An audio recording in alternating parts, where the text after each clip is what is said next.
The Traxxas Xmaxx. This is the best, most fun, and toughest big truck I have ever run. It's just a big, burly basher, and I love the Xmaxx. This is the older 6S version, and it has the full 8S power-up kit, and now it's going to get some more WFO stuff. I've got his motor mount right here that fits the larger 800 kV big fifth scale motors right here, and I've got a set of his gears, mod 1.5. This is the 30-tooth spur with a 25-tooth pinion gear, and also his milled shaft. So we're going to take a look at all of this up close, install it into the Xmaxx, and then we're going to take it outside and see what it's got. Take a look. First up are the gears. The machine work looks awesome. Notice this has got an 8mm shaft here. This is a 6mm because this fits the actual stock input shaft of the Xmaxx. Now also notice you have 2 set screws on both of these. Now these set screws right here work with the milled CNC shaft. You got a flat spot there and a flat spot there. That's to work with both of those. They're 90 degrees out. So those two tighten down to where you can set the spur gear. You know, you can actually set the depth a little bit to where you can actually make up for a better mesh on the pinion gear. As far as, you know, just kind of getting everything aligned correctly. It just adds another way to align the gears to make them right. But these things look fantastic. I mean, the surface looks good. That right there looks like it's been maybe media blasted. Looks nice. I'm looking forward to trying these gears. I mean, they are milled out quite a bit, but there's still quite a bit of beef up in here. So these things should work out really nice. Now, the reason for all the milling on these is just to make them lighter.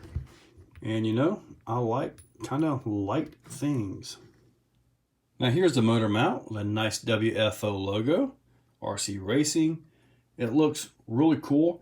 You can see how it's machined out, so you can get a small pinion gear on it if you want. Got that little notch right there, which fits the stock Xmaxx chassis without issue, without having to cut the plastic out. Pretty darn nice. Notice that area right here. I'll show you. This area right through here is kind of beefy, so it really helps to add rigidity to the top of this, so it has a less chance of it actually bending over off of a really big jump. And there's your hardware to mount your motor and everything right into your truck. Go ahead and mount up the motor and show you guys that. With this, you can see the motor mounted up. You can see these bolts right here. They use a 7mm open-end wrench for the most part. This way you can actually get to them behind the large pinion gears that these motors typically run. Now notice how low the motor can actually go into this mount. This gives a wide variety of gearing options, so that's always a nice thing. To install the new spur gear, you have to first remove the old spur gear, and there's 4 bolts. 1, 2, 3, 4. They use a 2.5mm hex wrench, and that whole plastic cap comes off along with the top shaft and your gear right there.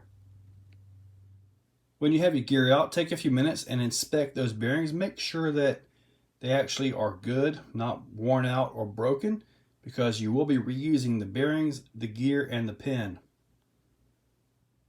This is what you're going to get off the old shaft. That's the new one, and I'm going to go ahead and put them right on it. This is what you're going to end up with, and I'll position the new spur gear in place when I set this into the chassis. Looks like the new gear is pretty well centered up. So I'm going to go ahead and take those set screws out, add a little thread locker, some medium strength, put it right back together, and then I'll go ahead and put the cover on it and lock it down. Here it is, everything is ready to go. Time to power this thing up and get it outside. All right, here we go.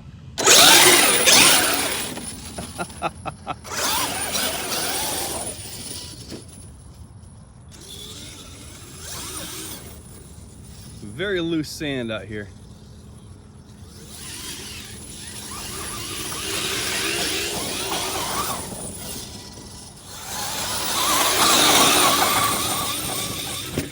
Ooh, I hit a rock.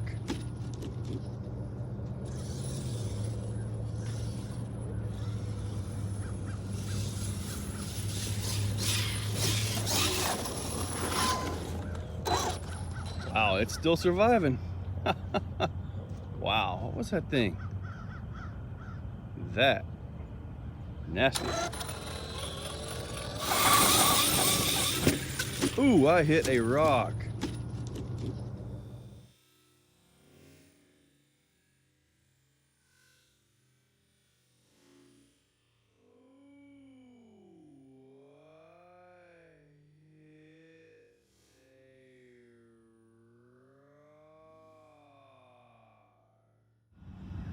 That's the rock I hit. Wow. Gee.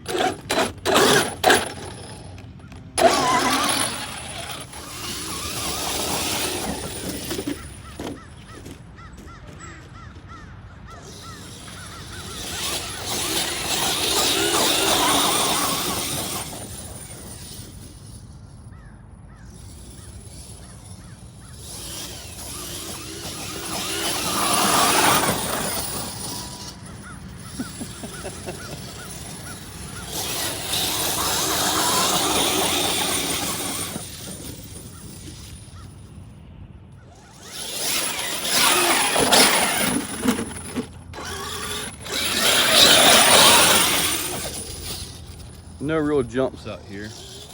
I got some bushes.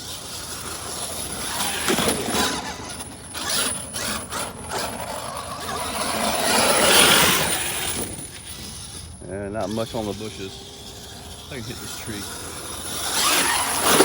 Nope.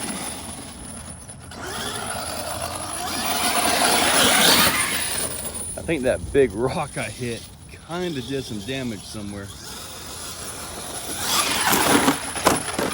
There we go, got the tree.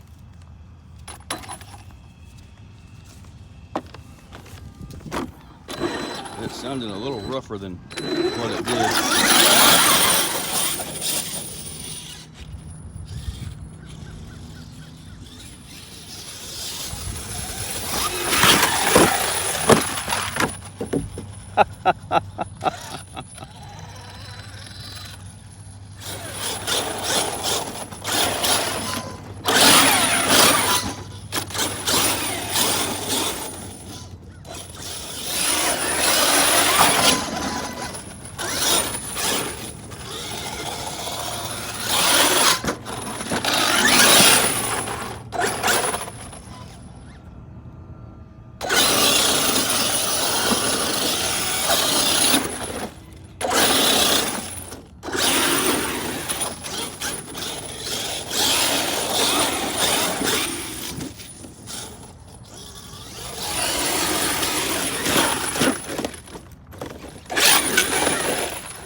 what do you think? The WFO took a beating. The truck took a beating. That rock hit, that was pretty brutal. Was not planning on that. Even though there was no big jumps around to get big air, it still took a pretty good bit of abuse right there. The forward reverses, the backwards donuts, that's all pretty darn abusive. But you know, the gears took it, the mount took it. I'm happy with everything that's in this truck at this point in time.